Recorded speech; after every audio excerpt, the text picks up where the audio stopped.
Bertemu kembali dalam Melaka Memilih bersama saya Najib Arif dan juga rakan setugas Fizi Azaman. Sudah pasti kita melihat bahawa debaran Melaka Memilih itu pilihan raya negeri sudah pun bermula pada hari ini. Hari ini hari penamaan calon.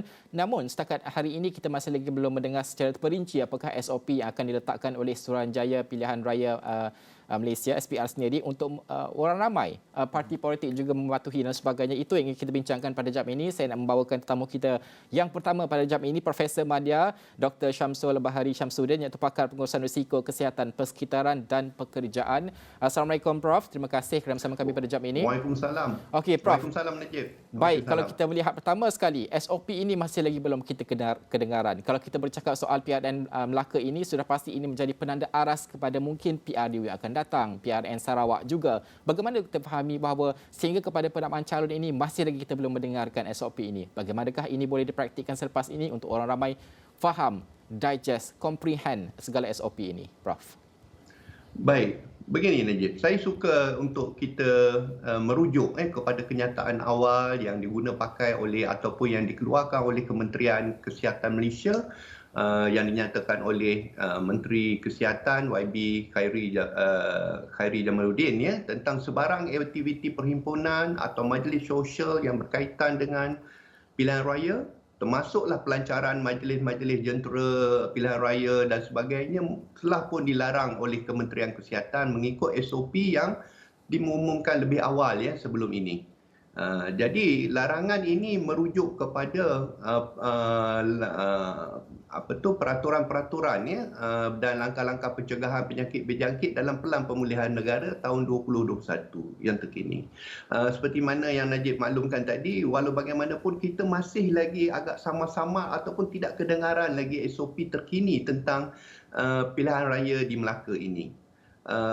Sebagai dari sudut pengurusan risiko, saya berpendapat bahawa sepatutnya SOP ini harus dikeluarkan secepat yang mungkin sebelum daripada aktiviti penamaan calon lagi sepatutnya.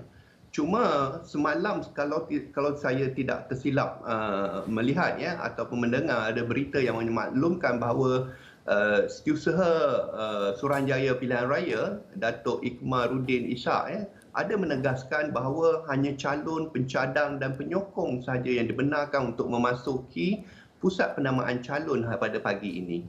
Jadi aktiviti berkumpul, perarakan, parti-parti politik, penyokong-penyokong semua adalah tidak dibenarkan. Jadi ini nampaknya begitu ringkas dan dari sudut pengurusan risiko, saya rasa ianya terlalu ringkas dan tidak menyeluruh. Ini agak membimbangkan kerana kita tidak mahu bahawa seperti mana yang Najib beritahu tadi, peristiwa atau episod gelombang COVID-19 seperti mana di negeri Sabah berlaku kembali. Mungkin perbezaan dia ada vaksinasi, kalau dulu tidak ada vaksinasi tapi sekarang ada vaksinasi.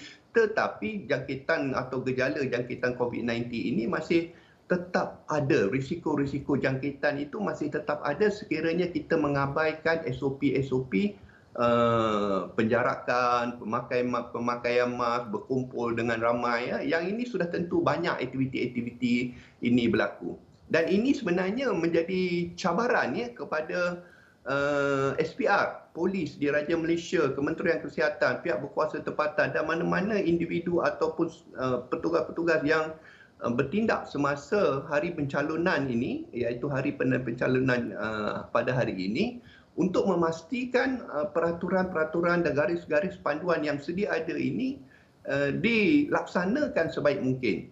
Kegagalan di peringkat awal ini sudah pasti akan mencetuskan lebih banyak lagi risiko-risiko jangkitan di masa akan datang. Najib. Dan Prof, dalam masa yang sama juga, kalau kita cerita tadi Prof ada sentuh berkaitan dengan PRN Sabah. Pada ketika itu, PRN Pilihan Raya dijalankan tanpa mempunyai vaksinasi. Kita tiada vaksinasi menyebabkan jangkitan COVID-19. Sekarang ni kita dah lebih daripada 95% populasi dewasa yang lengkap divaksin. Tapi perlu kita ingat, dulu masa PRN Sabah, kita tak dengar sangat cerita varian-varian Delta, varian-varian Plus yang telah pun ada di tanah Malaysia ini. Dan bagaimana sebenarnya ini perlu dititik beratkan dalam masa yang sama juga SOP berkaitan dengan PRN negeri Melaka ini sebenarnya tanggungjawabnya bukan sekadar kepada penguatkuasa yang ada, tetapi juga kepada parti-parti politik yang berkempen, kepada calon-calon yang menjalankan kempen mereka. Bagaimana sebenarnya tanggungjawab ini juga perlu digalas oleh mereka? Yes, bagaimana yang saya telah maklumkan tadi, dari sudut pengurusan risiko, pihak SPR atau Suruhanjaya Pilihan Raya ini sepatutnya merancang dan mengeluarkan prosedur operasi standard yang khusus untuk Pilihan Raya Melaka ini seawal yang mungkin, ya. Dan saya berharap sebaiknya selepas pada pengumuman tarikh-tarikh penting pilihan raya itu dalam masa tempoh kurang seminggu, sepatutnya pihak SPR sudah mula mengeluarkan SOP-SOP supaya ianya lebih difahami oleh rakyat dan juga petugas-petugas atau pelaksana pilihan raya nanti. Ini membolehkan semua pihak yang berkepentingan, masuklah ahli-ahli politik, parti-parti yang terlibat, individu-individu, malahan pengundi-pengundi itu sendiri memahami tentang apa yang perlu mereka lakukan dan apa yang mereka tidak boleh lakukan semasa proses pengundian. Impak penularan jangkitan COVID-19 yang lebih tinggi sebelum pada hari pengundian itu dilihat merupakan risiko yang tertinggi, iaitu pada proses berkempen, proses penamaan calon berkempen. Ini dilihat sebagai salah satu aktiviti yang mungkin menjadi penyumbang yang paling tinggi, paling berisiko untuk meningkatnya COVID-19 berbanding dengan fasa pertengahan maupun fasa terakhir, iaitu fasa permulaan sebelum pilihan raya, fasa pertengahan semasa pilihan raya dan juga fasa terakhir selepas pilihan raya. Ketiga-tiga fasa ini perlu mempunyai SOP-nya yang tersendiri kerana ianya melibatkan pergerakan, mobilisasi, kontak pertemuan bersemuka, berkumpul secara berkumpulan, dan saya sudah pasti sekiranya ianya dibuat dalam sebuah ruang, mungkin ruang itu juga perlu dilihat dari segi kapasiti dan sebagainya. Apabila SOP PRN ini dikeluarkan, gagal difahami oleh parti-parti politik dan semua mereka yang terlibat ini, maka inilah yang akan menjadikan risiko kepada penularan kluster-kluster baru. Seperti mana yang Najib maklumkan tadi, bukan hanya kluster-kluster baru tetapi ianya juga melibatkan varian-varian COVID-19 yang baru dan lebih agresif. Yang mana kita tidak pasti sama ada keberkesanannya bersama dengan vaksinasi yang telah kita ambil.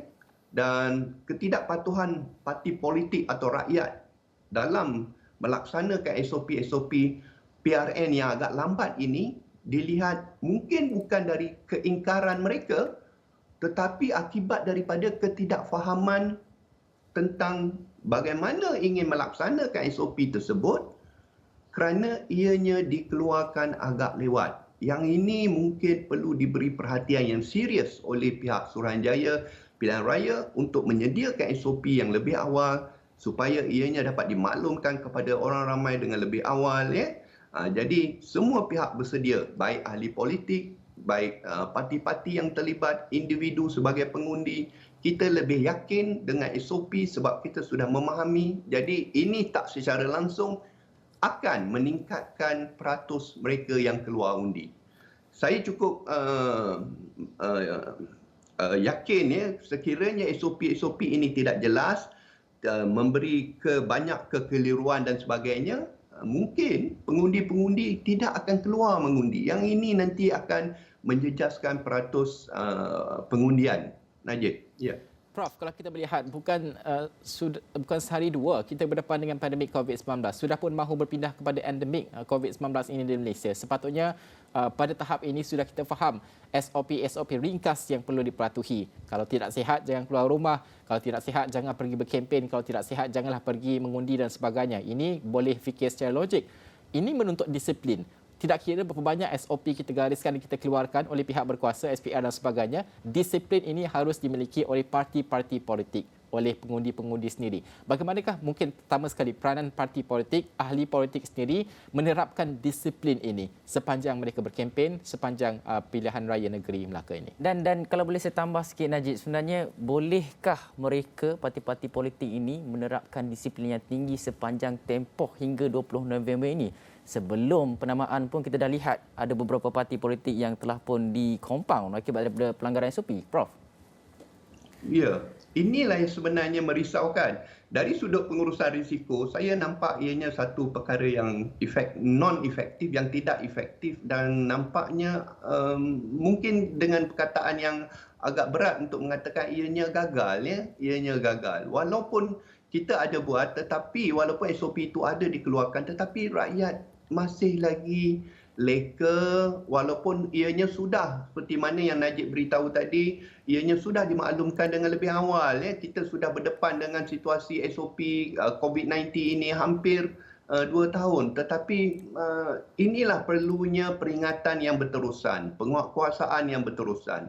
Saya sebenarnya mengharapkan di dalam SOP-SOP yang baru ini ada juga penambahbaikan seperti tata cara dalam pengundian itu sendiri, dalam cara berkempen itu sendiri. Sebagai contoh, berkempen menggunakan platform digital mungkin boleh diberi perhatian, ya, calon-calon mungkin dia boleh diberi panduan dan bagaimana untuk melaksanakan aktiviti berkempen secara atas talian. Kenapa tidak boleh? Sekarang dunia digital, semuanya sudah beralih. IR 4.0, 5.0.